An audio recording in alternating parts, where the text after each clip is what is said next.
do you think it takes to make it in this industry? I was going to say balls, but that's such a manly expression, and I think it should be something different for women. I don't know what it is. Labia. Labia. Right. That's what you Good, need. strong, big set of... Big, strong labia is what you need.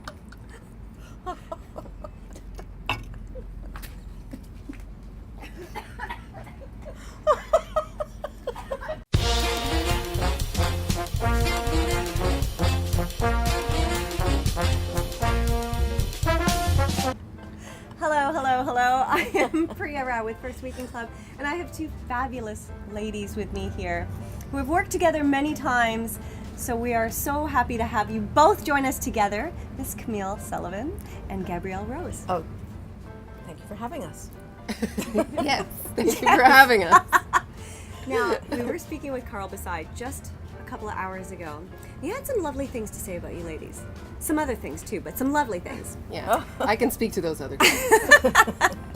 He said, Camille, about you, he said, no one can fall apart like Camille Sullivan. It's a beautiful thing to watch. Oh, that's I think a very nice compliment. Yeah. Yeah, I think that's a nice Okay, compliment. so Thank go, you, do Carl. it. Do it right now. now. See, no end of laughs here. Can we talk about what it's like? Well, I want to first say, when I read this interview where you had said you first got the acting bug when you did a play way back, but you only had like one line in this play. Oh gosh, yeah. And you didn't take it seriously at all until you got out there and everybody laughed at your line. Oh yeah, I had 3 lines. Oh, 3. Sorry, Yeah, I and didn't I mean to think, like, minimize your part in that play. But one of my lines was humph.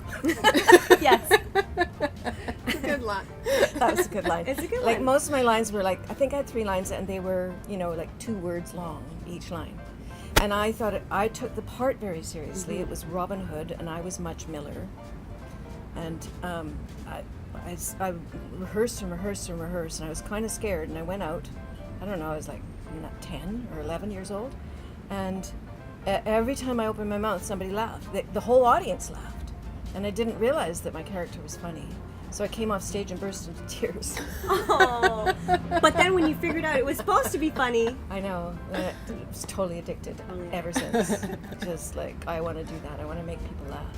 I had a similar story. My role was the ugly witch, Oh, yeah. and her line, I call it 3 lines, cackle, cackle, cackle. All at one time, but 3 separate. So did you Sure, cackle sure. or did you say that? I said it. You Because that's what was on the page, and no time in rehearsal, I don't recall rehearsals first of all, but no time did anybody say you're supposed to actually just make a cackle. I didn't know what a cackle was. Cackle. So now, if you were given cackle, How would what's you, your cackle? Yeah. What's my cackle? Oh, I don't know.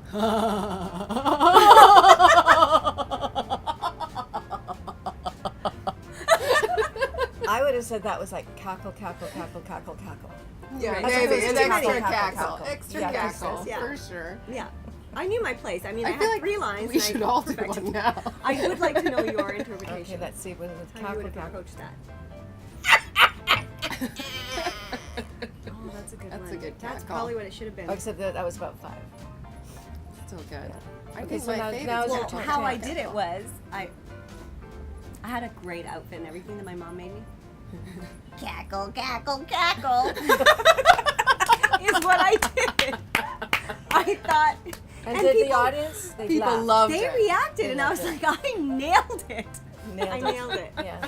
yeah. Clearly, I did not, but at the time, it's all I that actually matters. really think your cackle wins the day. Thanks. It's the Yeah. most hilarious cackle. You ever. anyway, so that's how I prepared for my first role. I'm Yes. just curious about your preparation process for auditions. Let's talk about the audition first. When you have size that you've been given, kind of out of context, let's say it's not a recurring role on a show, so it's a show you don't know or a movie that you're auditioning for. How do you create a character based on just a couple of pages or several pages, but out of context? For me, I don't really think you can in an audition situation. I don't think there's time. So for an audition situation, I guess I just really try to learn it. I try to learn the words. I try to come up with an objective for my character that's fun and easy to play that I can do in the room. So that if I get nervous, I can go, okay, don't worry about that. All you have to do is tell this guy to go fuck himself. You know what I mean? And then that's what I'll do. Are you allowed to say that word on YouTube? I think that's one I of don't the know. main words. they Tell use on this YouTube. guy to go F himself. Oh, what about for you, Gabrielle? Auditions. Yeah. Well, Do you you know. even audition anymore? Oh yeah, all the time. Really? All the time. In fact, I've booked off right now. It's because shocking, isn't it? It is I find it shocking. shocking. It's anyway. really exhausting, isn't it, auditioning? Yeah, I really. mean, sometimes when I'm not working, I really enjoy the auditions because it's my chance to act. But other times it just becomes like, oh God. But yeah, no. So you get 8 pages the night before, and you throw your hands in the air and you go, okay. I have to write them out because I wear glasses, and glasses on camera are a little alienating, so I want to do it like this with my glasses off and I can't see a thing. Mm-hmm. So then I have to write them out really, really, really big, like I'm a 4 years old. And that helps me learn it, in Right. fact. But for me, it's sort of basically, can I even understand the scene? Mm-hmm. And then you just sort of guess the character, and sometimes you hit on it and sometimes you don't. Yeah, I mean, sometimes you're given a week, and then that's fantastic. You get the whole script, you have an idea of and you can create a character and can actually do what you might do on the day, but most of the time you just... It's a shot in the dark, a really little bit. is. It's crapshoot. Yeah, I Yeah. did one the other day where it was like a cop show, and that should be pretty easy. But for some reason, I had this idea in my head that my character was really excited. Like I got this lead, and I was really excited.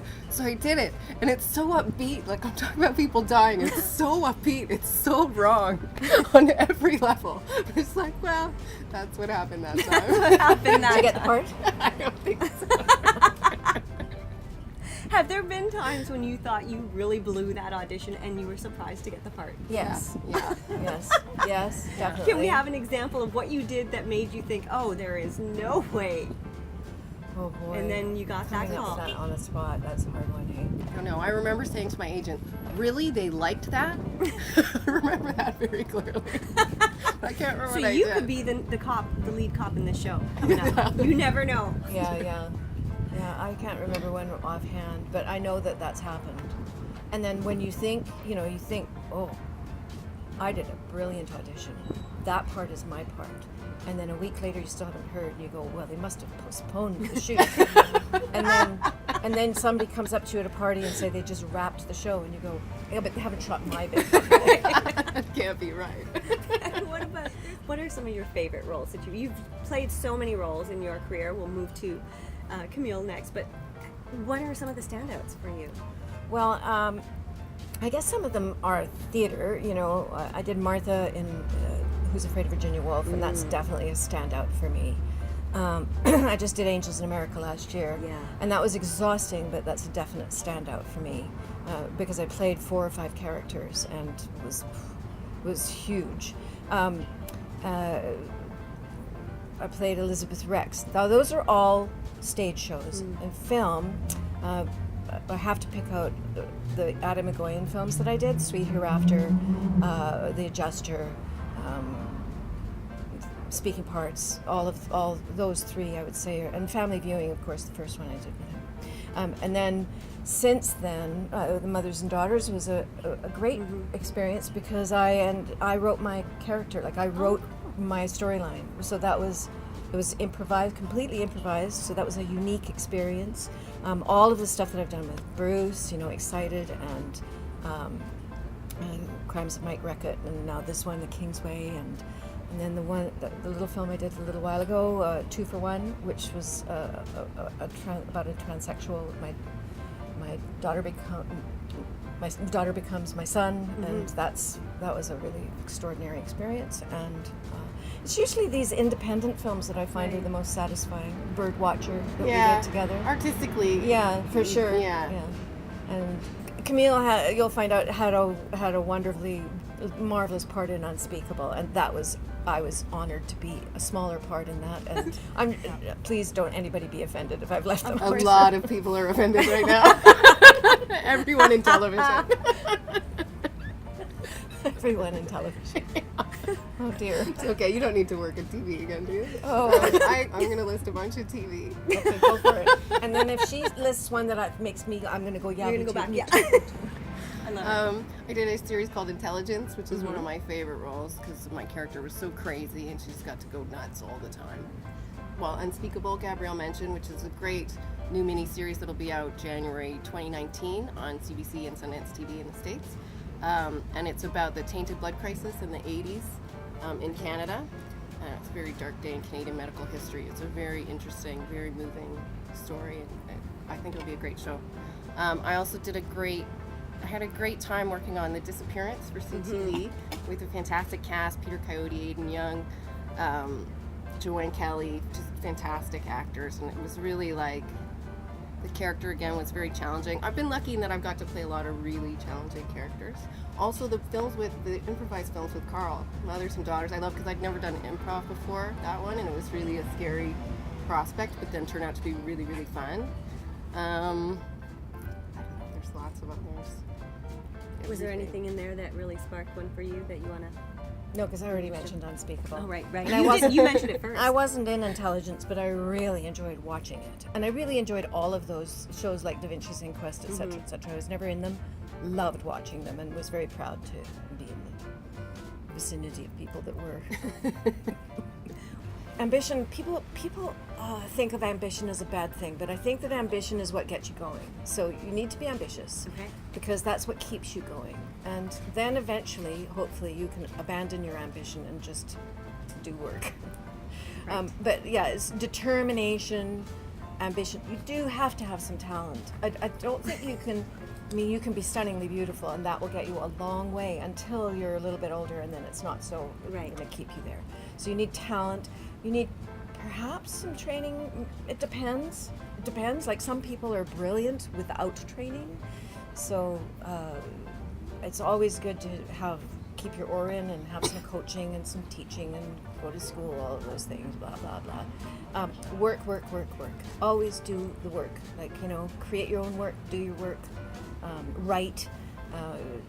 And I think luck is a big factor. I think that, you have being in the right place, like there's no other way to describe the relationship I had with Adam McGoyan was based completely on luck. He saw my picture on an agency wall. Really? And phoned me up. He hadn't seen your work? Never seen my work.